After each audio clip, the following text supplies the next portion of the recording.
Allá estás viendo una diapositiva, ¿sí? Sí, señor. Entonces estamos hablando de que es bastante desigual en extensión, en mensaje, en número de libros. Y el número de libros, entonces tenemos que es... en el Nuevo Testamento son 27 libros, mientras que en el Antiguo Testamento son 39 libros. Cuidado, teniendo en cuenta que es nuestro canon bíblico. Ahí estás viendo una diapositiva, ¿sí? Sí, porque creo que el católico tiene 2 libros más, ¿no? Es correcto, hacia allá quiero ir. Ahí estás viendo una diapositiva.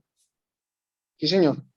Es correcto, entonces recordemos que surge en cuanto a número de libros, reitero, el Antiguo Testamento tiene 39, pero el canon, hay 2 clases de canon, mínimo 2 clases de canon del Antiguo Testamento, uno que se llama el canon helenístico y otro el canon palestinense. El canon helenístico es el canon más largo que utilizan nuestros hermanos católicos y el canon palestinense es el canon corto que manejamos nosotros los cristianos evangélicos. El canon helenístico, que es el canon largo, tiene 7 libros más. Ahí están lo que se conoce, por ejemplo, como los Macabeos, 1 y 2 de Macabeos, Tobías, Judith, Sabiduría, Eclesiástico, adiciones al libro de Daniel, en fin. Entonces, Baruch, son libros que se conocen con el nombre de deuterocanónicos, aunque más adelante voy a hablar un poquito más detenidamente de esto cuando hablemos de la historia del canon, pero permíteme decirte por ahora que una cosa es decir libros deuterocanónicos y otra cosa es decir apócrifos. Usualmente se confunden, por lo general se dice que es lo mismo decir deuterocanónicos y apócrifos. No, los deuterocanónicos son los libros que están incluidos en el canon helenístico y que no están incluidos en el canon palestinense. Es decir, los libros adicionales que contiene el canon que utilizan nuestros hermanos católicos. Y los libros apócrifos son libros que no están ni en el canon helenístico ni en el canon palestinense. Ya tenemos que tener en cuenta ese aspecto. Y entonces esos son los libros que utiliza eh,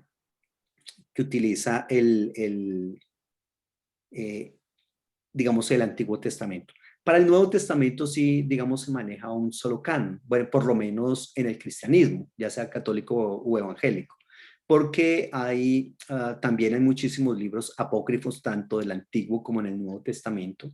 Hay muchísimos libros apócrifos. Esos libros son libros que circulaban en la historia de Israel durante alguna época y que gozaron, digamos, como de cierta autoridad, reitero, tanto en el Antiguo como en el Nuevo Testamento, pero cuando se definió cuál era el canon, entonces muchos de esos libros quedaron por fuera.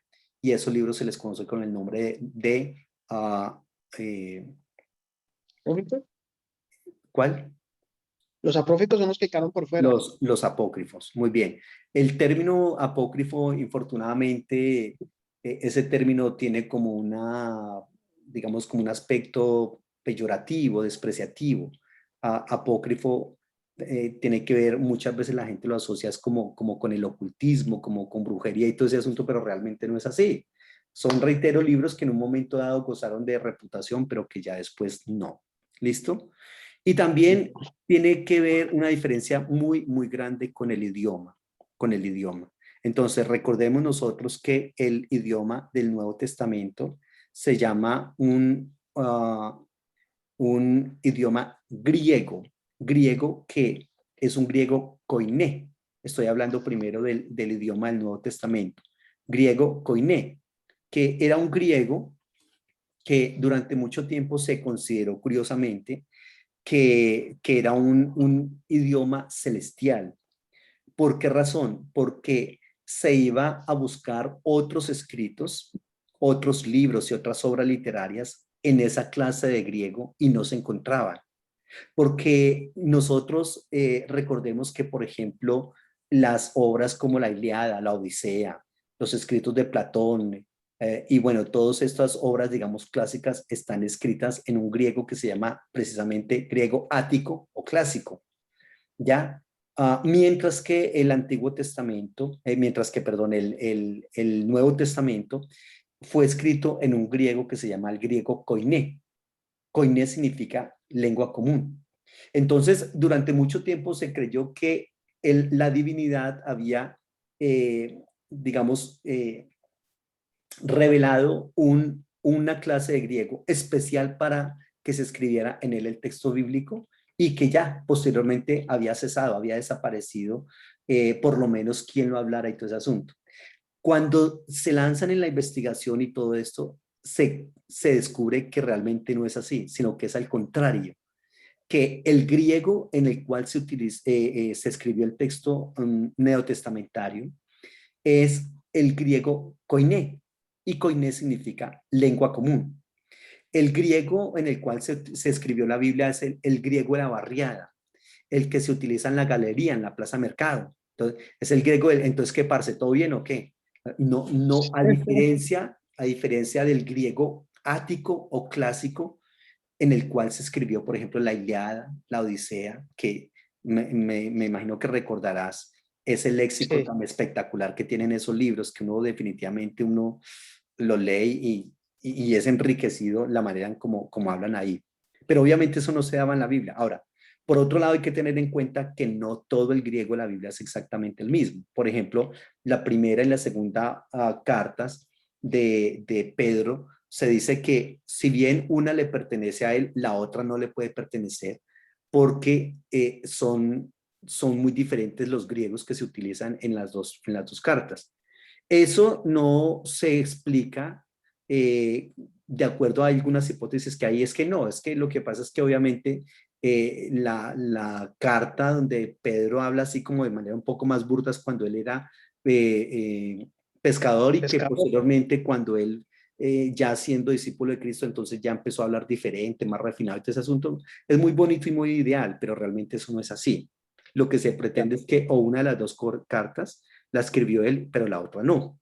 Ya, es así, eso se hacen unos exámenes críticos un poco bien interesantes.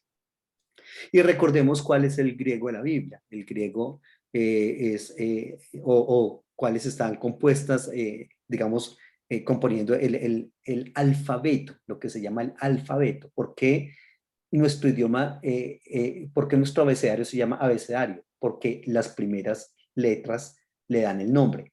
Abecedario, A, B, C, D, abecedario. ¿Por qué el alfabeto se llama alfabeto? Porque la primera letra y la segunda se llaman alfa y beta. ¿Y por qué el del hebreo se llama Aleph Bet? Porque la primera se llama Aleph y la segunda se llama Bet. ¿Listo? Entonces, recordemos nosotros que algunas de las letras del alfabeto griego son alfa, beta, gamma, delta, epsilon, zeta, eta, teta, iota, kappa, lambda, mi, nig, si, omicron, pi, rho, sigma, tau, si, psi, psi y omega. ¿Listo? Entonces, esas son, digamos, como las letras del alfabeto. ¿Ya? Y tiene, digamos, como esas características que le dije. El alfabeto sí tiene mayúsculas y minúsculas. Hay muchos manuscritos que se conservan de la Biblia que están escritos, eso se llama unciales. Unciales. La uncial del griego básicamente son las letras en las letras en lo que conoceríamos nosotros mayúsculas. Muchos de los Ya. manuscritos, reitero, de la Biblia son escritos en mayúsculas, otros están escritos en minúsculas, porque, reitero, el alfabeto sí tiene mayúsculas y minúsculas. ¿Listo? Por otro lado está el hebreo. El hebreo es un idioma consonantal, es una cosa totalmente diferente a la nuestra. El hebreo se escribe de derecha a izquierda, ¿correcto? Y el hebreo en la lectura, digamos, se pronuncian las vocales, pero cuando se va a colocar por escrito, las vocales se obvian. Es un idioma consonantal, solamente se colocan las consonantes y tiene varias características. Se escribe de derecha a izquierda, correcto. Reitero, es un idioma consonantal. Ah, es un idioma que tiene unas letras muy estilizadas. Bueno, te voy a compartir acá de pronto una Biblia.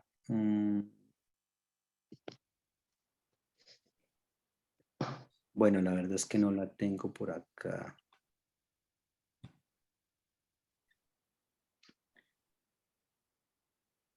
Yo más o menos me acuerdo cuando nos daba la clase que era bien difícil. Sí, es un poco complicado porque... Sí, escribirlo. Yo me acuerdo cuando nos daba la clase de hebreo. ¿Y tú tomaste los dos niveles de hebreo? Sí, señor. Oh, qué interesante. ¿Y fue que la tomaste en el primer nivel o qué? ¿O en el segundo nivel el hebreo? Nosotros vimos con usted en el primer semestre y en el segundo también. Y vimos ¿Hebreo? griego. ¿Viste el primer semestre tuyo en la universidad? ¿Viste hebreo? Sí, vi hebreo y en el segundo. Primero me tocó con usted y en el segundo también me tocó otra vez. Y nosotros pagamos por aparte el griego, con el profesor. No me acuerdo muy bien el nombre. Sí, eran las mejores Mm, clases que teníamos. Con interesante. el... Honestamente no me acuerdo. Y muy arriesgados Sí, sí, ustedes para ver hebreo y griego en el primer semestre. sí, porque nos tocó, incluso nos tocaba con los compañeros de semestre más avanzados. Claro, Al claro. principio, cuando nosotros, me imagino que por el número de estudiantes que habíamos al principio, ¿no? Pero no éramos Oh, muchos tampoco. ya. Dices que tú eras con Álvaro. Sí, yo era con Álvaro, con el pastor Wilson Rueda, con Joana Ocampo, Oh, qué con, va. sí, ¿cómo es que llaman a este otro muchacho? Con John, con Ernesto Lozano. Oh, ellos ya eh, están, hace rato ya se graduaron. Y la esposa de sí, sí, sí, Ernesto también. sí, pero la esposa de él venía atrás de nosotros. Entonces entramos primero que ella. Incluso yo estaba adelantando materias y todo, sino pues que yo me vine para Australia. Yo estaba hasta becado también por la universidad. Ah, Yo me sí. gané una beca. Sí, sí, señor. Oh, qué bueno. Y pues yo terminé el segundo semestre y me vine para Australia. Ya, ya llevas mucho tiempo allá. Sí, ya tengo acá 9 años y pues la verdad me he dedicado mucho es a la parte pues profesional y todo, pero pues sí, siempre el Señor me utiliza mucho para ayudar a mis amigos, a personas con palabra y fuera de eso, pues siempre me inquieta seguir aprendiendo, ¿no? Claro que sí. Qué bueno, me alegro. Sí, señor. Bueno, eso está muy bien. Bien, estoy abriendo acá un archivo que se llama Accordance. Es un programa que tengo que es de mucho conocimiento, de mucho análisis del hebreo. ¿Tú lo estás viendo ya ahí? ¿Estás viendo una parte en hebreo? ¿Una pantalla con No, hebreo? estoy viendo la misma del Antiguo Ah, sí. Testamento y no. Fíjate que me toca volver a compartir y ahora sí. Ya es este. Acá, ahora sí lo estás viendo. Sí, ahorita sí. Este es, pues, este es el hebreo, ¿no? Ya, sí. Aquí, Breshit, bara Elohim, et hashamayim bet haaretz, behaaretz hayta tohu vabohu, behoshech al pene tehom, berruach Elohim merajefet al pene hamay. Entonces, el hebreo, aquí está con vocales. Este es Génesis 1:1. Entonces, date cuenta que, como tú recordarás, el hebreo se escribe de derecha a izquierda, ¿correcto? Sí, señor. La teoría que hay más fácilmente aceptada de por qué de derecha a izquierda es que recordemos que el hebreo se empezó a escribir en piedra, ¿no? Y era más Ya. fácil para las personas que estaban, digamos, trabajando con la piedra que le daban el golpe al cincel con la mano derecha y con la mano izquierda iban mirando qué escribían, ¿ya? Entonces, Ok. o cómo debían de escribir. Entonces, por eso dicen, escribían de derecha a izquierda. De todas maneras, también hay otros idiomas que se escriben de derecha a izquierda. ¿Listo? Y entonces tiene las 22 letras. Aquí están, por ejemplo, la Bet, esta es una letra, esa es la segunda letra. Aquí está la Aleph, que es la primera letra, ¿correcto? Y recordemos que el Aleph Bet es Aleph, Bet, Gimel, Dalet, Hei, Bab, Zain, Het, Bet, Yod, Kaf, Lamet, Men, Nun, Samech, Ayin, Petet, Tzade, Kof, Res, Sin, Shin, Taf. ¿Listo? Entonces es Listo. como el griego. Perdón, como el hebreo. Hebreo.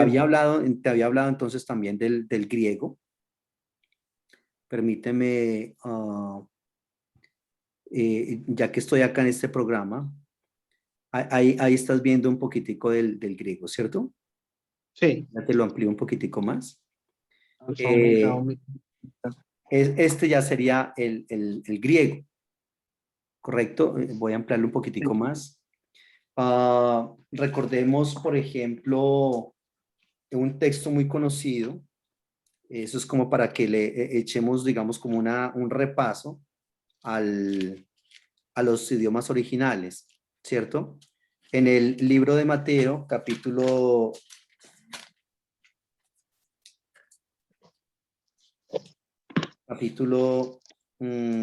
6, ¿recuerdas? Mateo 6, capítulo 6, 6. miremos un momentico. Mateo capítulo 6.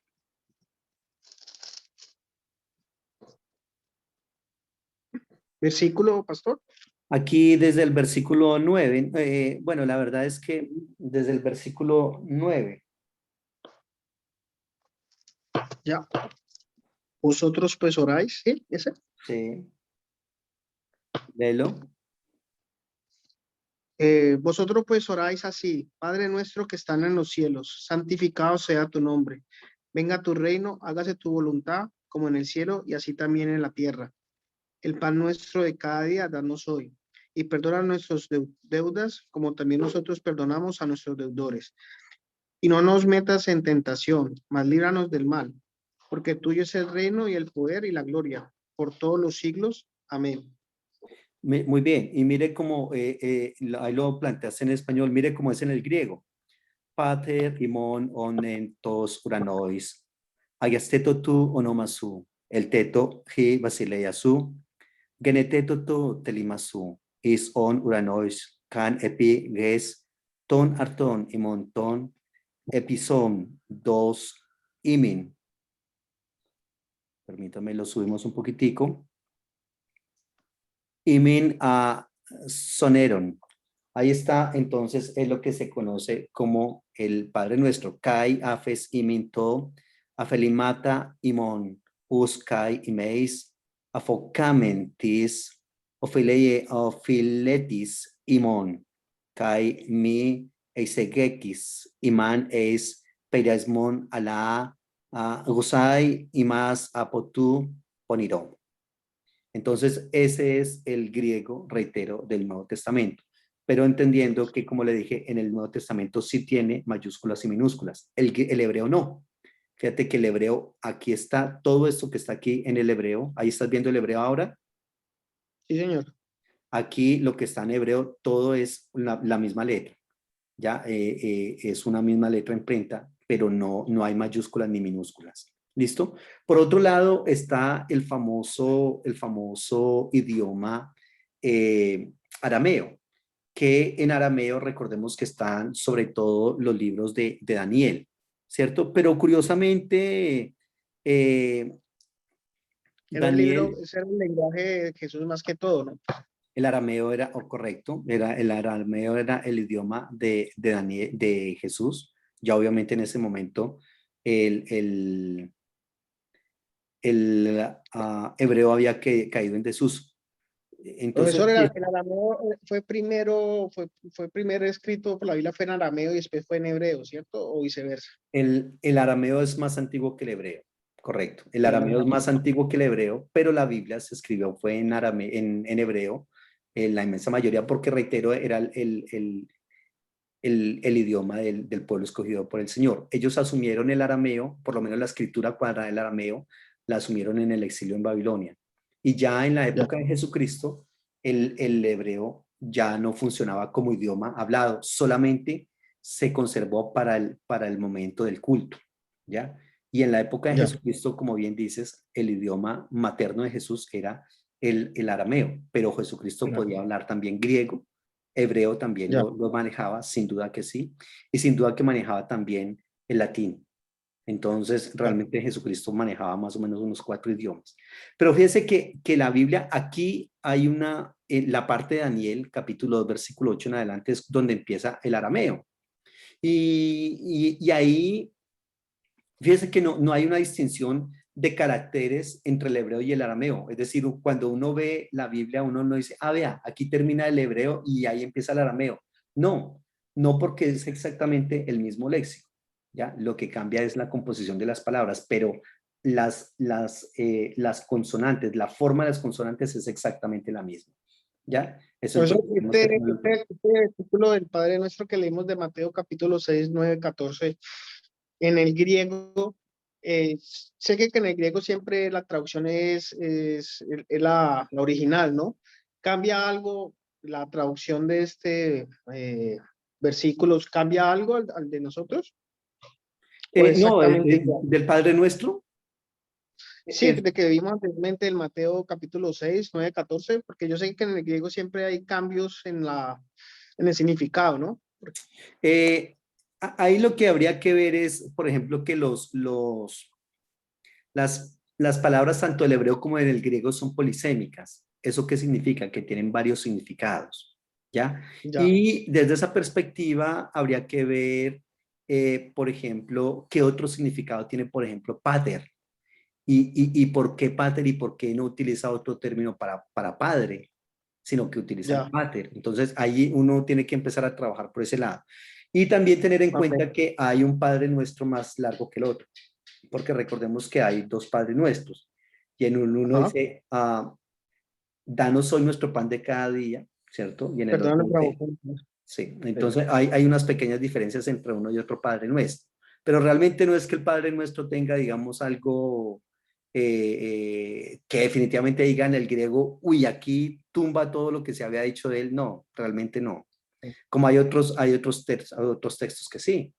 Por Ya. ejemplo, textos, por ejemplo, como el de que no están en los originales y que nosotros los asumimos como si estuvieran ahí. Por ejemplo, tres Hay, son los que dan testimonio en el cielo, el Padre, el Hijo y el Espíritu Santo. Eso no está en los originales. Y sin embargo, se lee hay en la Biblia. un, hay uno que no sé si es verdad, el de cuando te golpeen una mejilla, pon la otra. Creo que yo vimos allá en la universidad que eso no significaba eso, sino que significaba golpear con la mano abierta. Es correcto. Sí. ¿Eso es correcto? Sí, sí, sí, es correcto. Claro, eso ya es una explicación, digamos, más como desde lo cultural. Hay explicaciones desde lo cultural, hay otras explicaciones que son más desde lo teológico pues Ya. son un poco más profundas. Pero claro, obviamente el aspecto cultural le arroja un significado muy, muy importante y una explicación bastante interesante al texto bíblico. De hecho, te recomiendo, yo acá tengo estos dos libros.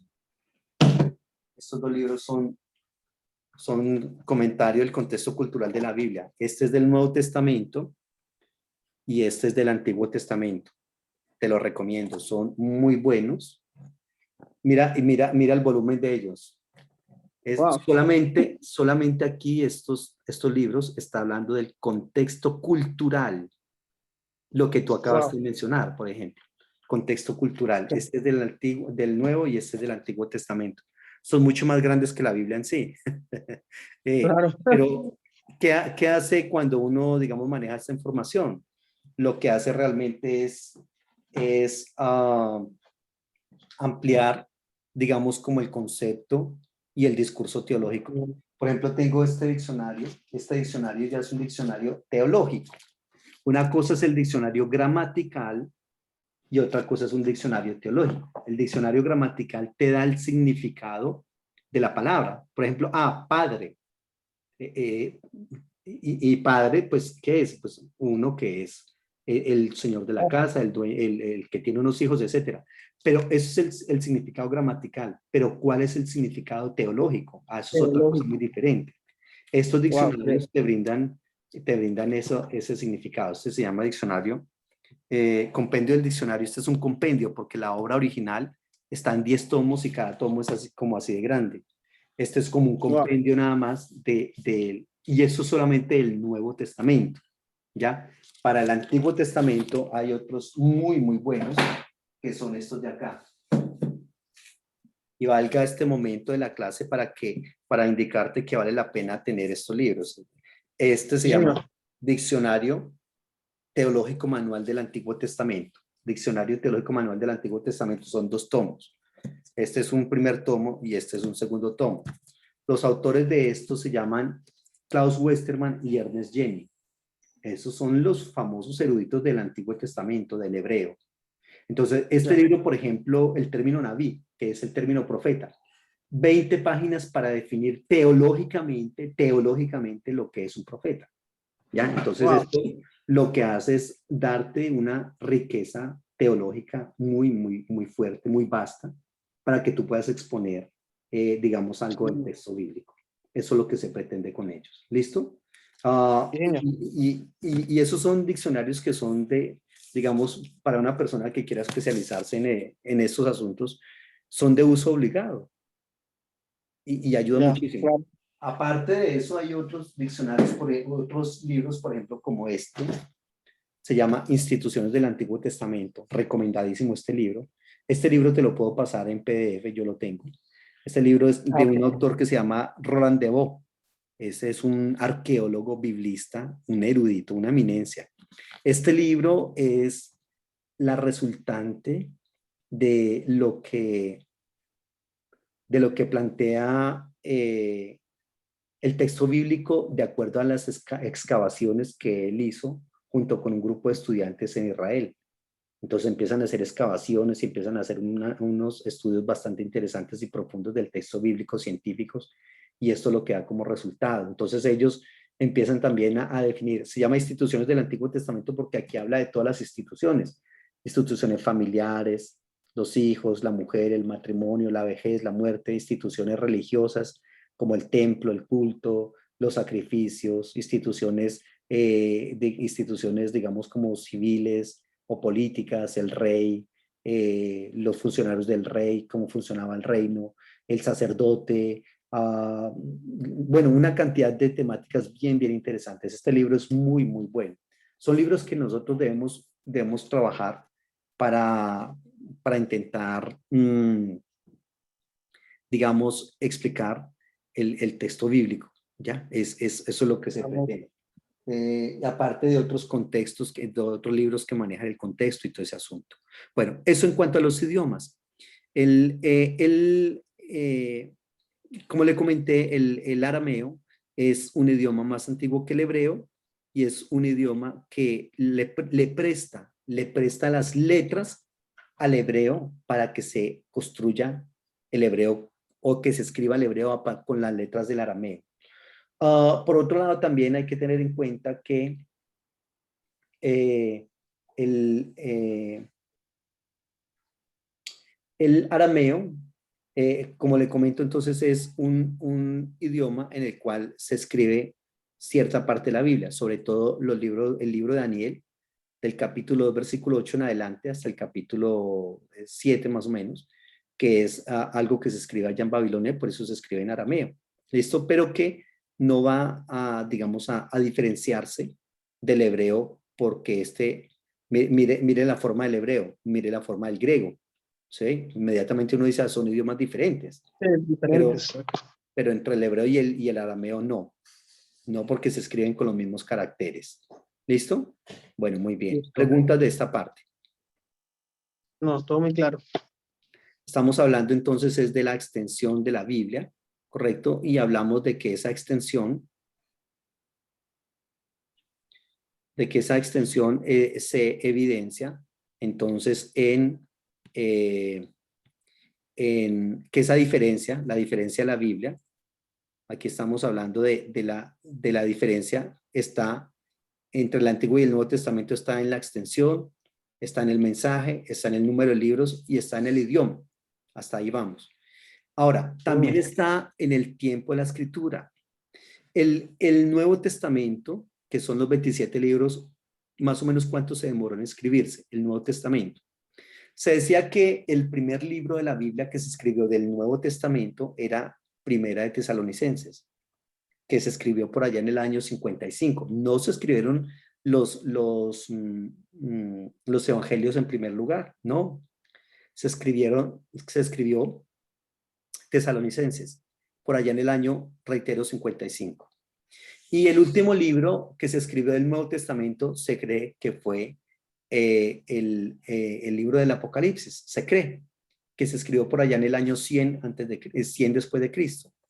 ¿Eso qué significa? Que el Nuevo Testamento fue escrito más o menos en un periodo de 55, 60 años. Ojo, esa es una hipótesis. Hay otra hipótesis que está planteando que las cartas que se le atribuían a Pablo, que se le decía que Pablo había escrito más o menos unas 13 cartas del Nuevo Testamento, casi la mitad del Nuevo Testamento, que realmente no pertenecen a él, sino que pertenecen a discípulos de Pablo o a discípulos de Pablo. Entonces, en la actualidad, en este estudio crítico del Nuevo Testamento, se dice que hay cartas que lo que reitero se le atribuye antes a Pablo, se habla de los escritos de segunda o de tercera generación. Segunda o tercera generación. ¿Ya? ¿Y eso qué significa? Entonces que si bien eso es así, digamos que fue así, eso significaría que el Nuevo Testamento no fue escrito más o menos en 55, 60 años, sino que más o menos en 200 años. 200 años. Digamos, coloquemos el plazo sin ponernos a estudiar a fondo esa hipótesis, pero digamos que se escribió en 200 años el Nuevo Testamento. Pero el Antiguo Testamento, ¿en cuánto tiempo se escribió? Se escribió en miles de años. Miles de años. Y se escribió, ¿cuántos autores? No sabemos. No sabemos cuántos autores escribieron el texto bíblico veterotestamentario. ¿Y exactamente cuántos años? No, tampoco. Hay escritos que datan por allá de la época, digamos, de los jueces. Hay escritos que datan por allá de la época de cuando Israel sale de Egipto al desierto. Entonces son escritos muy tempranos, como también hay escritos muy tardíos, tremendamente tardíos, por ejemplo, escritos posexílicos. La inmensa mayoría de libros de la Biblia se colocaron por escrito por allá en el posexilio. Recordemos dónde está el posexilio. El posexilio está a partir del año 538, 520, 515, 500, 400. El libro de Daniel es uno de los libros más antiguos que se tiene de la Biblia, perdón, más tardíos. Se cree que el libro de Daniel se acabó de escribir por allá en el siglo II antes de Cristo. Por allá, algunos le atribuyen al libro de Daniel la fecha más tardía es como por allá en 1160 antes de Cristo. Imagínense. Entonces tenemos que decir que los primeros escritos de la Biblia se remontan por allá al año 1300 antes de Cristo y que los últimos escritos por allá en el año 200 antes de Cristo. Eso significaría que la Biblia se escribió en un periodo de tiempo de más de 1000 años. Más de 1000 años. Perdón, cuando hablamos de que un libro se demoró en escribirse más de 1000 años, ahí ha pasado muchísima agua por debajo del puente. Muchísima agua. Ahora, por otro lado hay que tener en cuenta, no sé si tú recuerdas que yo les hablaba de un concepto que se llama tiempo interno y tiempo externo. ¿Tú recuerdas eso? No, realmente no. Tiempo interno y tiempo externo. Ojo, de esto hablaré un poco más adelante, pero permítame esbozarlo rápidamente. Tiempo interno es el tiempo en el que tienen lugar los hechos que se cuentan en la narrativa. Ojo, tiempo interno es el tiempo en el que tienen lugar los hechos que se cuentan en la narrativa. Pero a ese tiempo interno hay que adicionarle una cosa que se llama tiempo externo. Tiempo externo. ¿Y cuál es el tiempo externo? Ese tiempo externo es el tiempo en el que se coloca por escrito esa narrativa. Son dos cosas muy diferentes. ¿Por qué razón? Porque hay gente que piensa que, por ejemplo, Caín está matando a Abel y aquí está escondido el agiógrafo, se le llama agiógrafo al escritor de la Biblia. El agiógrafo viene de dos palabras griegas, agios, que es santo, sagrado, y grafos, que es escritor o escritura. El escritor sagrado, el escritor santo. Así se le llama al escritor de la Biblia. Entonces hay mucha gente que pensará que Caín está matando a Abel y el agiógrafo está aquí escondido detrás de un árbol tomando nota de todo lo que está pasando. No, no funcionó así, porque eso anteriormente tenía lo que se conoce como una tradición oral. Es decir, las cosas se cuentan de padre a hijo nieto desde una perspectiva de la oralidad. ¿Por qué razón? Porque Israel es una cultura ágrafa, una cultura sin escritura, ¿correcto? Entonces ellos empiezan a contar esas historias de manera oral y posteriormente, muy posteriormente, se empiezan a colocar por escrito.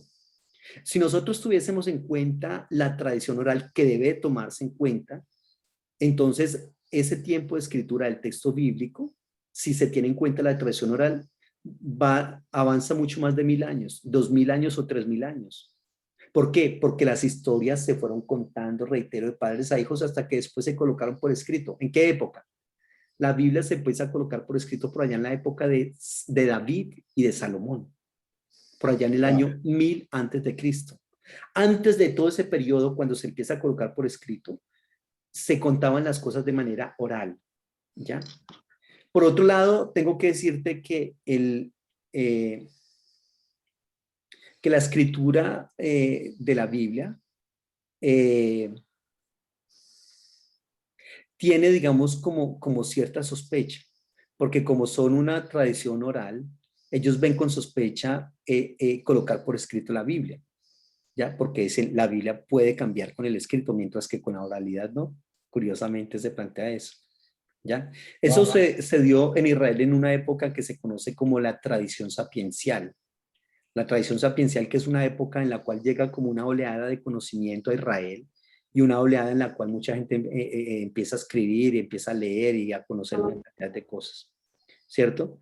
Y para hablar del hebreo clásico, el hebreo clásico está en los profetas del siglo octavo, que son los profetas Miqueas, Isaías, Amós y Oseas, los profetas del siglo octavo.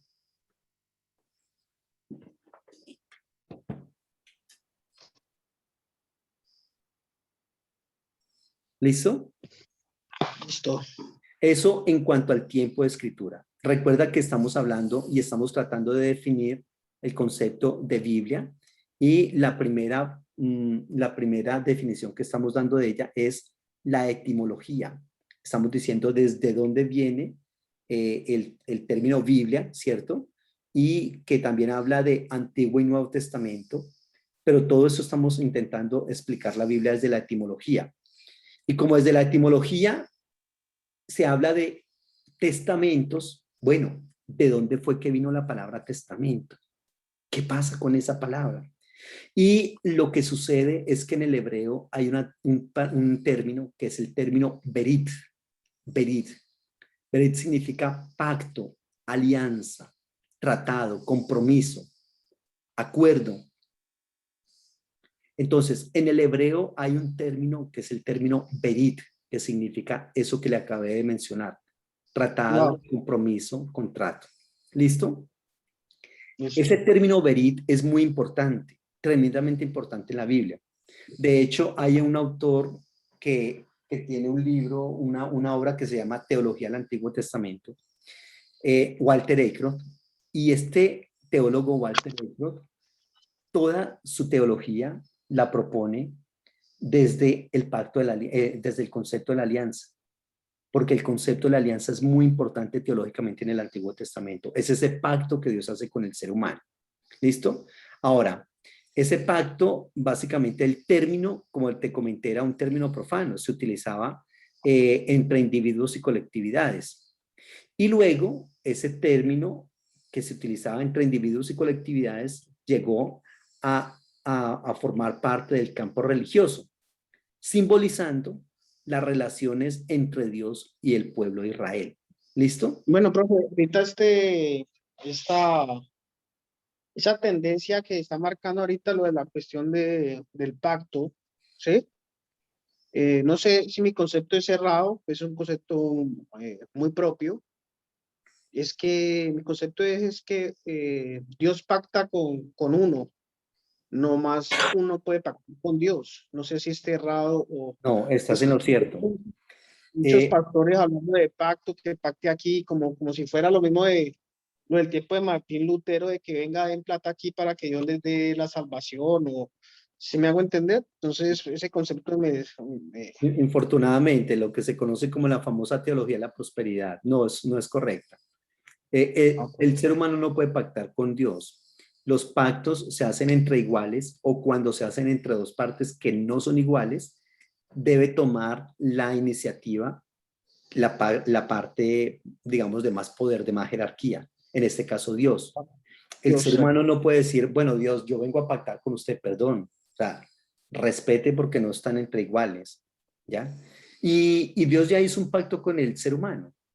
Ese pacto ya, que ha hecho Dios, que recordemos nosotros, has escuchado hablar de la teología dispensacionalista, la corriente sí, teológica dispensacionalista que dice que Dios ha hecho 7 pactos con el ser humano y que cada pacto tiene digamos, como un periodo que se llama dispensación, que es como un periodo de tiempo en el cual se coloca en juego la obediencia o en evaluación la obediencia del ser humano.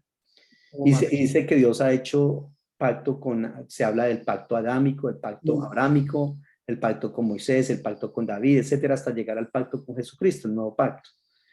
Eh, Hay otra teología que se llama la teología del pacto. Esa teología del pacto habla de que no, realmente no es que Dios haya hecho 7 pactos con el ser humano, sino que hizo uno solo.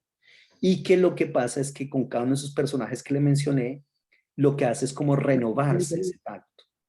Pero no es Ya. que Dios haya hecho 7 pactos con el ser humano. En fin, pero definitivamente lo que dices es muy cierto. O sea, nosotros no podemos tomarnos las atribuciones de pactar con Dios.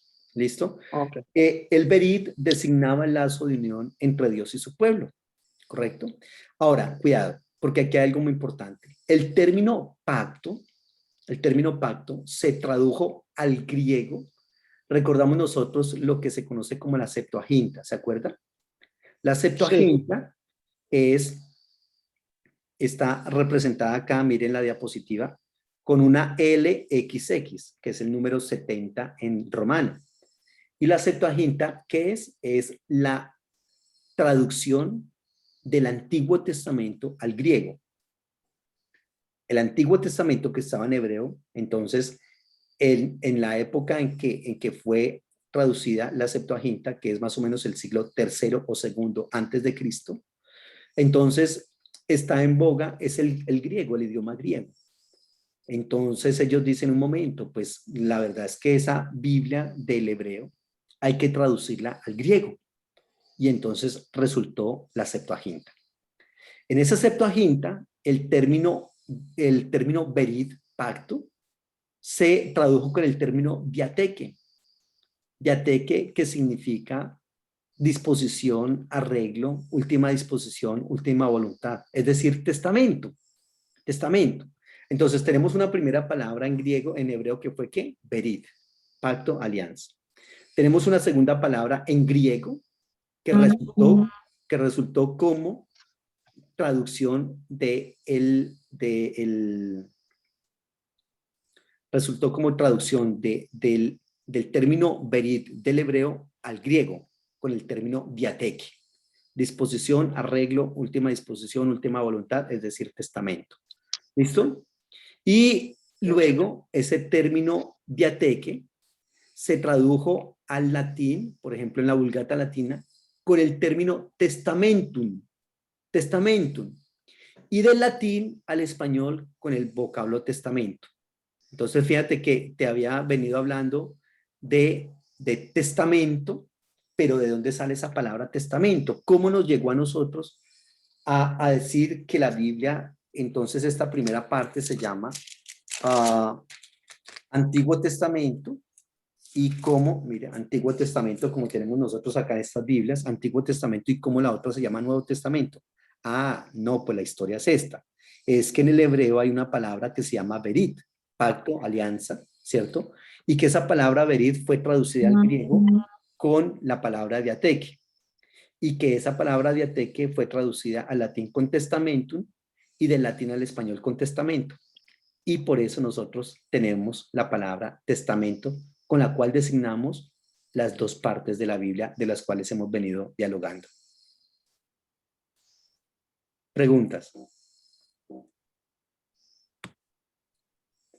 No, muy claro, profe, ahí me está sacando de esa cuestión del pacto porque veo que se está utilizando mucho como para sacarle la plata a la gente. Oh, de una manera muy fuerte, de una manera Sí, bastante terrible. incluso he peleado con muchas personas porque pues pienso yo que el Dios que yo sigo no puede ser mi títere, ¿no? Para nada. Claro, eso yo creo que tenemos que tenerlo en cuenta y reconocerlo. Bueno, muy bien. La otra parte que sigue es desde la religión, pero esta la vamos a dejar para la próxima clase. ¿Listo? La Perfecto. próxima clase retomamos desde acá. Eh, entonces, la otra clase la dejamos para el, ¿tú la tomarás cuándo? El Para ti será, martes, para ti será al el martes martes, sí, y para mí será el para... lunes a las 9 de la noche. ¿Sí? Sí, señor. Bueno, listo. Entonces, así quedamos. Entonces, estamos en contacto. Gracias por tomar esta clase. El Señor le No, bendiga y que profe, esté gracias. muy bien. Excelente.